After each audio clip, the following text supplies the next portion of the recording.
So there was this really cool study that looked at how distracted we are when we multitask. Psychologists studied people who walked and talked on the phone while they were walking through a park. And then they hired a clown who was riding a unicycle. I mean, a clown in full-on clown gear to ride along that same path. And you know what they found? That cell phone users had difficulty navigating the path. They walked slower, they made more random direction changes, and they were 75% less likely to notice a clown riding a unicycle along the same path as they were walking. So what does this show us? This shows us that when we are distracted, we are not processing information properly.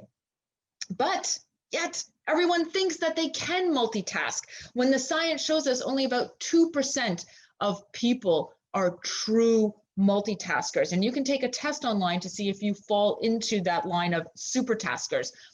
But those supertaskers are complete outliers. They are not the norm. The other 98% of us suck. We suck at multitasking. And the more we multitask, the worse we get at it. For instance, the average office worker gets interrupted every 12 minutes. And half of those interruptions are self-induced. So we're working on a project and then all of a sudden we want to check the weather or read something on Twitter or check the score. We've all done that. Every time we multitask, we are in fact developing the habit of distraction and destroying our ability to focus. The more you multitask, the more you are training your mind to be addicted to the instant gratification of busyness rather than productivity and a concept called deep work. Multitasking will not save you time. Multitasking will cost you time. Everyone thinks that multitasking is this badge of honor and accomplishment, something that you definitely want to mention in a job interview. You shouldn't. That's a red flag. So research again shows us the exact opposite. When you attempt to do multiple things, you're really not. It's simply your brain switching from task to task, rapidly switching from task to task. But the important point is your brain's attention span doesn't follow from task A to task B immediately. There's something called attention residue, where your brain gets stuck on the first task while you've already switched to task 2. By the time your brain catches up, you've switched back again. So depending what study you're looking at, it can take upwards of 23 minutes for your brain to readjust and focus. So every time we are rapidly switching from task to task, we are disrupting our creativity, ruining our productivity by interrupting our focus, increasing the mistakes that we make, and reducing our ability to filter out all the unnecessary information we get bombarded with on a daily basis, so that we actually become worse at multitasking the more we engage in it. So that means that when we are multitasking, we are working harder to produce less.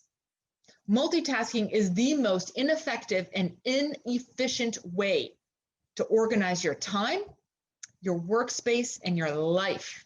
And yet it is omnipresent. And it is so much worse now because of COVID. What about this? A clean house is a sign of a wasted life. What do you think about that? Women still do more household labor than men. If we're wondering why we're multitasking all the time and where our time is going, here it is. This is where it's going. We are spending more hours on childcare than men, even among dual income earners, where both partners are working. Women are still doing more household work than men. So we're doing more work, and yet we are enjoying our lives less. Stress is women's #1 concern. And this can be attributed to what Arlie Hochschild calls the second shift. So we go and we do our paid work, our first shift, and then that ends. And then we start to do house care, pet care, elder care, child care, food care, our second shift. And now because of COVID, our second shift never ends. And for many of us, our home life has become our work life, has become child care, has become school life. and it's all blended into one.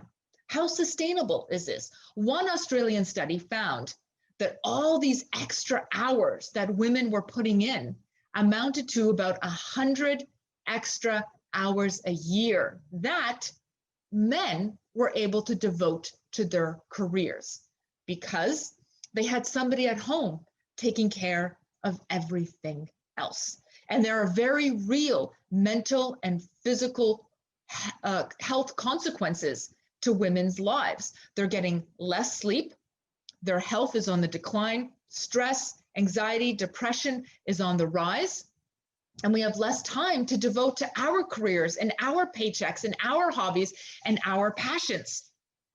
And what's the solution to this stuff? I'll tell you, it comes down to a concept called deep work. We know that multitasking hurts us. So what's the flip side? What are really productive people doing? I'll tell you what they're not doing. They're not relying on motivation or willpower to change. They're creating systems based on tiny little changes to create new productive habits. So 3 things. Number 1 is they are saying, no, nope, nada, not going to do it. They are saying no. When they have a choice, they are saying more often no to your request and to your request and to everybody else's request because they are hyper aware of their people-pleasing tendencies and desires to be agreeable and nice and just get along with everybody else. Secondly, they time block. All the research points back to this one simple step, an effective strategy of time blocking. If you want to accomplish anything, you've got to time block it out in your days. And then we get into deep work. We do deep work, which is a concept by Cal Newport, by working distraction-free, interruption-free, so that we can get into the zone. So your phones are off, your messaging is off, nobody can get to you. And we time block deep work in chunks of 30 minutes, hopefully building up to about 4 to 4.5 hours a day where you are engaging in deep work. And lastly, you want to schedule your distractions in. Schedule a time when you're going to browse social media. Schedule a time in the day for you to respond to non-urgent emails. Schedule in a time for you to go out for a walk or to exercise. So if we want to stop multitasking, we can't just wish for it, right? We change our habits by changing our behaviors, one tiny behavior change at a time. And remember that it doesn't take 21 days to change your habit. No, on average, it takes about 66 days to break a bad habit and to begin a new good habit. But it can take some people anywhere from 18 days up to 254 days to make a lasting change. So it's not fast, it ain't easy, but it is possible if we are aiming for consistency and not perfection. So we're not going to start 3 new habits that we want to change in 1 week. Let's pick one and focus on that. One of the reasons we struggle with multitasking is because we're not engaging in deep work, but also because of our lack of boundaries. So maybe, just maybe, we need to be a little more like Lisa. Everyone wants to be liked and accepted except for Lisa. Lisa doesn't give a shit. Yes, this is the disease to please, and it's intimately tied to our multitasking tendencies. We're saying yes to you and to you and to your requests until at the end of the day, whoops, there's nothing left for you and what you want. And I'll give you a personal example. Last year, my daughter Ryo was invited to 6 birthday parties in 1 month. Can you imagine 6? She was in grade 1. And I just couldn't do it. I was tapped out after 5. And I sat her down and I was so worried and stressed about how I would tell her. And what if we didn't show up to little Kevin's birthday party? And what if we were the reason he ends up going to therapy in 20 years because nobody else showed up? And what about his mama who probably worked so hard on getting those decorations and making the cake and doing all of this? And oh my goodness, and then what would Ryo think? And would she be disappointed? So finally I sat her down and I said, you know what, Ryo? Mama just can't do it. I cannot go to another birthday party. So we're not going to go to Kevin's birthday party this weekend. And you know what she said? She said, who's Kevin? What? I don't know who Kevin is. Well, he's in your class. And she goes, so are we going? And I'm like, no. She goes, okay, can I go back and play now? And now I'm dead. And I'm like, yeah, you can go back and play. Mama's gonna be on the corner in the fetal position eating Haagen-Dazs because I spent way too much time thinking about, worrying about how other people would feel and how I would be perceived. So how do we start saying no to people's requests of our time? I love this book. It's by the journalist Sarah Knight, and it's called The Magic Art of Not Giving a Fuck, How to Stop Spending Time with People You Don't Like, Doing Things You Don't Want to Do. And really, she was talking about the research on willpower. Now, willpower is a finite thing. So you have to start off your day with an allotted number of craps to give, right? So did you bake a cake instead of buying a cake at the grocery store for your daughter's recital? Okay, so you gave 7 craps to that. Did you just binge watch The Queen's Gambit on Netflix? Okay, so you gave 12 craps to that. Did you watch the last 3 seasons of RuPaul's Drag Race? No? Was that me? Okay, well, yeah, I gave 6 craps to that. So guess what? It's at the end of the day. Now everyone's hungry and there's no dinner. And now you're 5 craps in the negative. So you have to start figuring out what you give a crap to and learning to say no. That's what we have to do. And I have the solution for you. The next time somebody asks something of you, I want you to think to yourself, do I have the time? Do I have the energy? Do I have the resources? When's the last time you ever asked yourself that question? But best of all, this is what I want you to do. On a scale of 1 to 5, the next time somebody asks something of you, I want you to rate it, but you can't pick 3 because that's the default. So either it's a 4 out of 5 or a 5 out of 5, and you really want to do that, or it's a 1 out of 5. How many times in your life have you done something, gone somewhere, helped somebody out, and it was a 1 out of 5, and you didn't really want to do it? I want you to remember that a yes to somebody else is simultaneously a no to you and your career and what you want. And people always get really angry at me when I talk about this. And they're like, Maja, do you always have to do a cost-benefit analysis on helping people out? It's called being nice. Okay, but there's a very real difference between being polite and kind and having boundaries and being a total people pleaser and a pushover and having your time taken away from you.